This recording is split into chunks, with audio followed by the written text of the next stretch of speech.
So, hi all mga sis Mars! Welcome back ulit sa ating YouTube channel. So, for today's video and content, get ready with me. Samahan nyo ako i-share sa inyo yung thoughts, yung feedback ko with this Android phone. Kung bakit ko nga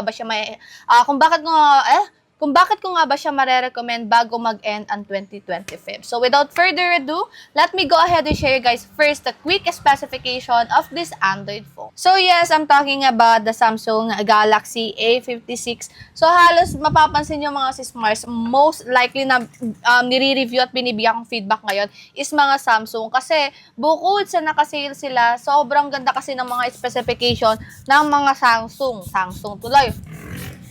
Sobrang ganda kasi talaga ng specification na may bibigay sa atin ng Samsung. At bukod pa doon, maganda din yung kanyang camera. So, mag-start tayo mga sis Mars kung kailan nga ba na-release itong ating Samsung A56. So, this was released way back on March 2025. Sa body build, may itong Gorilla Glass Victus Plus front. Sa back naman, same lang din naman sila, Gorilla Glass Victus Plus and aluminum frame. This is IP67, meaning dust-resistant and water-resistant po si Samsung A56. Sa size, may tayo 6.7 inches, Super AMOLED display na merong 120Hz refresh rate. Sa chipset mga sis Mars, this is Exynos 1580 4nm na merong Android version 15, upgradable, of course, up to 6 major Android upgrades. So, meron na din to. This is One UI 7 also. Sa GPU, this is Eclipse 540. At pagdating naman sa camera, meron tayong triple main camera. 50 megapixel, 12 megapixel, and the macro lens is 5 megapixel. Video recording, maximum resolution is 4K with 60 FPS. Selfie camera naman, this is 12 megapixel. While sa video recording niya, using the selfie camera, maximum resolution is 1080p with 60 FPS. Sa battery capacity, this is 5,000 mAh battery capacity na merong 45 wired charging. And the Samsung A56 mga sis Mars is merong under-display fingerprint scanner.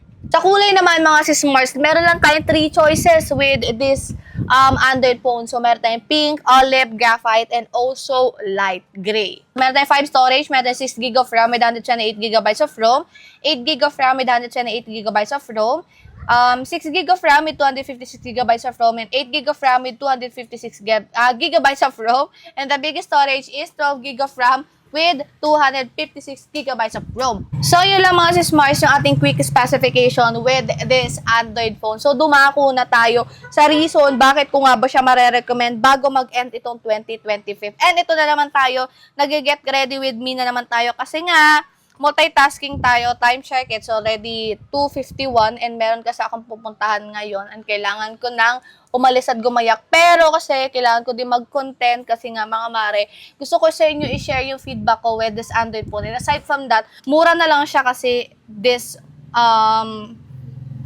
2025, bago mag-end itong 2025. Kaya gusto kong i-grab nyo na yung chance habang, alam nyo na, naka-sale pa siya. Okay, so kailangan saglit ang primer bago tayo kung anong palitadang ilalagay sa ating pagmumuka. Well, actually, mga sis Mars, I only have 5 reasons kung bakit ko nga ba siya mare-recommend bago mag-end itong 2025. And first is yung kanyang screen. Super AMOLED na to mga sis Mars. And base sa online, tinignan ko kasi yung presyo niya earlier bago tayo mag-check o bago tayo magsimulang mag-vlog. So, originally kasi parang nasa around 20 plus yung presyo nito mga sis Mars. Pero ngayon, since nakasale na nga sila, nasa 15 na lang to plus meron pang voucher na ibibigay sa atin, exclusive dito sa ating YouTube, around 1-2. So, nasa below 14,000 or 13 na lang mga sis Mars yung ating Samsung A56. So, unang-una yan is syempre yung Super AMOLED. Ayan, naka-Super AMOLED to. Kaya okay na okay itong ating Samsung A56 5G. At second naman mga sis Mars is yung kanyang camera. Sa camera nito mga sis Mars, to be honest, hindi naman talaga ako fan ng Samsung sa camera not until na-realize ko na maganda pala talaga yung camera niya pagdating sa photography. Photography lang talaga nagustuhan ko itong si Samsung. Kahit anong Samsung, even may S24 Ultra, sa photography or sa photos ko lang talaga siya or sa picture ko lang talaga siya ginagamit, mga mare ko. Hindi ko talaga siya ginagamit sa video kasi pagdating sa video, syempre doon pa rin talaga ako sa iPhone. Yun talaga yung mas ginagamit ko. So 50 megapixel yung kanyang main camera, meron na din yung macro na 5 megapixel. And then meron tayong ultra wide na 12 megapixel. So para sa akin, sulit na talaga yun mga sis-smart kasi may mga Android phone na sobrang mahal ng kanilang presyo, tapos hindi pa ganun kaganda yung quality ng camera nila. And alam nyo ba na maganda ang quality ng Samsung, lalong-lalo na sa low light. Sobrang ganda. Nung nagbagyo kami last November, ayan mga sis-smart, ginamit ko yung Samsung ko. And dun ko talaga unang-una nagustuhan yung Samsung. Kasi nga ang ganda ng mga pictures na nakuha ko gamit ang Samsung ko sa low light. And the third thing, mga sis-Mars, alam nyo na to, sobrang fan ako ng mga Android phone na naka-punch hole. Ayan.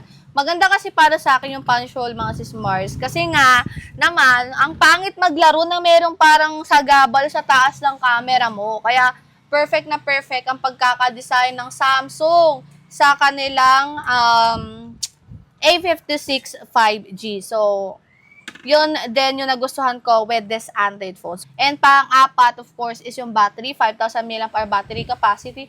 Malaki na to at matagal ko na magagamit to mga sis-Mars. Lalong-lalo na ang laro ko lang naman is ML and also COD. Yun lang talaga yung madalas na nilalaro ko. Kaya, kung sakali man nagagamitin niya siya for gaming, wala namang problema mga sis-Mars. Mabilis lang naman din itong mag-charge kasi meron tayong 45 wired charging. Yun talaga yung mga specification na tinitignan ko bago ako bumili ng isang Android phone. So, last of course is yung kanyang chipset. This is Exynos 1580. So, meaning 5G po itong ating A56. Kaya okay na okay siya for me. Ang dami na nang magko-comment dyan, ay nako, wala kaming 5G dito sa lugar namin. Hindi yan gumagana. Ate, hindi naman porke sinabing 5G yan, wala ng 4G connectivity yung ating Android phone. Meron naman yung option sa setting mo if gusto mo siyang i-auto. Auto means pag nasa 5G ka na lugar, automatic magpa-5G siya. Pag nasa wala ka na, automatic mag-LTE siya. Yun lang naman, hindi lang porke 5G yan, hindi na siya gagana. Gagana pa rin yan. So, advantage na yon sa isang Android phone. Lalo na marami na, of course, lugar na lumalabas na merong 5G connectivity.